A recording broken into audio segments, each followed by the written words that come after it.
শিলাবতী নদীর উপর বাঁশের সাঁকোর মেরামতির কাজ চলছিল জোর কদমে। প্রায় 20 থেকে 30 জন গ্রামের মানুষ সাঁকোর কাজে ব্যস্ত। তখনই শিলাবতী নদীর জল বেড়ে হঠাৎ ভাসিয়ে নিল বাঁশের সাঁকো। কর্মরত সকালে পড়ল খরস্রোতা নদীতে। এই ঘটনা অল্প বিস্তর আহত হলো কয়েকজন। পশ্চিম মেদিনীপুর জেলার গড়বেতা 1 নম্বর ব্লকের রাজবল্লভপুর গ্রামের ঘটনা। জানা যায়, কয়েকদিন আগেই গ্রামের যাতায়াতের একমাত্র অবলম্বন বাঁশের সাঁকোটি ভেঙে যায় নদীর জলের তোড়ে। আবারও আজ সকাল থেকে এসে সাঁকো মেরামতের কাজে হাত লাগিয়েছিল গ্রামের মানুষজনেরা। হঠাৎ করেই দুপুর নাগাদ ঘটল বিপত্তি। এই ভেঙে যাওয়া সাঁকো ছিল একমাত্র যাতায়াতের অবলম্বন 150টি পরিবারের।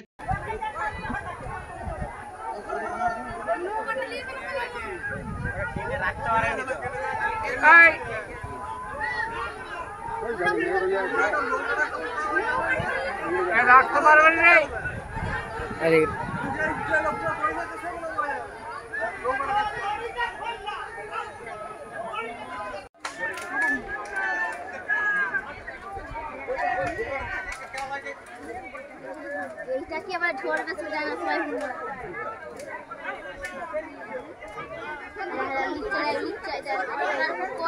লিখছে ওই টাকা দেখতে আনছে ওই টাকাটা টানলো ওই টাকা টানার পর এই টাকা যখন করা হয় এই টাকা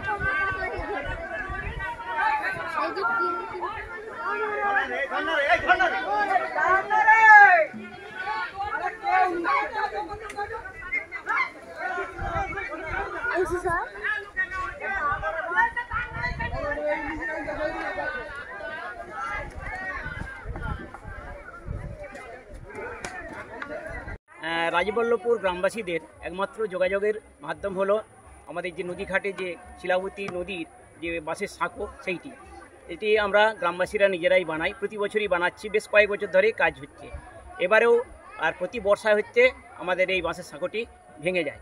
এবারেও যে প্রথম বর্ষা, সেই বর্ষায় জল ভেঙে যাওয়ার ফলে জলটা কমে যেতে আমাদের গ্রামবাসীরা সিদ্ধান্ত নেয় যে আমরা আবার যে বাঁশের সাঁকো সেটা আমরা তৈরি করব। সেই উদ্যোগে গতকাল থেকে কাজ শুরু হয়েছিল, গতকাল অসমাপ্ত থেকে যায়, আজকে সেটা পূর্ণ করার জন্যই তারা লেগেছিল। প্রায় 50-60 জন হচ্ছে আমাদের কাজ করছিল। হঠাৎ হচ্ছে কাজ করার পরে যখন কাজ নির্মাণ কার্য শেষ হয়ে আসছে, সেই সময় হচ্ছে বাঁশের সাঁকোটি জলের তোড়ে ভেঙে পড়ে। অনেকেই ওই সাঁকোর নিচে চাপা পড়ে যায়, তখন একটা মর্মান্তিক ঘটনা ঘটে এবং কে কাকে বাঁচাবে এরকম একটা দেখা যায় ঘটনা। তো যাই হোক, অনেকে আহত হয়, প্রাণে হয়তো কেউ প্রাণহানি হয়তো ঘটেনি, কিন্তু ঘটনাটা ঘটেছে খুবই মর্মান্তিক। অনেকে আহত হয়েছে, তাদের চিকিৎসার ব্যবস্থা চলছে। আমরা রাজবল্লভপুর গ্রামবাসীদের পক্ষ থেকে যেটা জানাচ্ছি যে প্রশাসনিক একটা নজর দিক। প্রতি বছর এই যে আমরা বাঁশের সাঁকো নির্মাণ করছি, ভেঙে যাচ্ছে, এরকম ঘটনা ঘটে যাচ্ছে, এই ব্যাপারে যাতে আমাদের প্রশাসনিক তরফে তার দৃষ্টি পড়ে সেটার কথা আমরা জানাচ্ছি। আমি মঙ্গলপ্রসাদ মাইতি। প্রতি বছরই আমাদের শিলাবতী নদীতে বন্যা শুরু হয়। বন্যা শুরু হওয়ার ফলে আমাদের রাজবল্লভপুর গ্রামের একমাত্র হাই স্কুল বলতে হচ্ছে মালমাদি আশুতোষ বিদ্যা মন্দির। সেই বিদ্যা মন্দিরে স্কুলের ছাত্রছাত্রীরা যাতায়াত করতে পারে। এই সময় পরীক্ষা শুরু হয়েছে। পরীক্ষা শুরু হওয়ার ফলে ছাত্রছাত্রীরা কেউ কিন্তু স্কুলে যেতে পারছে না টাইম মাফিক। সেই টাইম মাফিক না যাওয়ার ফলে আমাদের দেশে যারা বিশেষজ্ঞ ব্যক্তি আছেন, তারা হচ্ছে সকলে মিলে আলোচনা করে পোলের পরিকল্পনা করা হয় 10ই আগস্ট এবং 11ই আগস্ট। এই 10ই আগস্ট আমরা পরিকল্পনা মাফিক হচ্ছে পোল করতে আসি। পোল করতে এসে দেখতে পাই যে আমাদের জলটা যথেষ্ট বেড়ে যায়। বেড়ে যাওয়ার ফলেও আমরা কিন্তু পোলটা শুরু করি।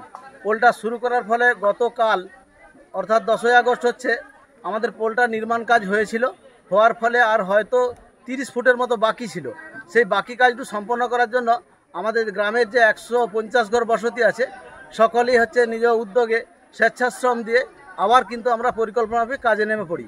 কাজে নেমে পড়ার ফলে জল গভীর থাকার জন্য আমরা কিন্তু সেই যে 30 ফুট জায়গাটা, সেটা নির্মাণ কাজ করতে করতে দেখা যায় যে পশ্চিম দিকে হুড়মুড়িয়ে হচ্ছে আমাদের পোলটা হচ্ছে পড়ে যায়।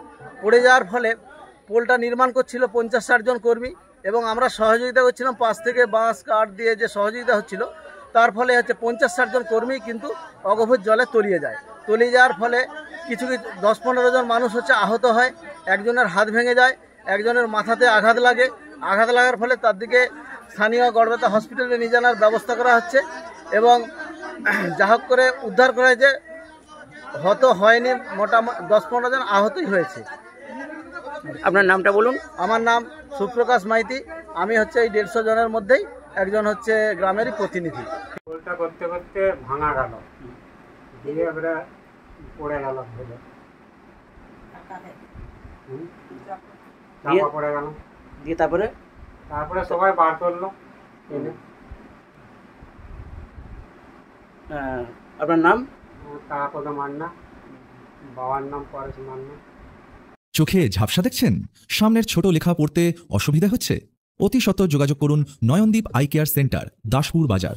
এখানে চেম্বার করেছেন চক্ষুরোগ বিশেষজ্ঞ ও phaco surgeon doctor Kaustav Bhuiyan এবং ডক্টর সুদীপ্ত ঘাটা।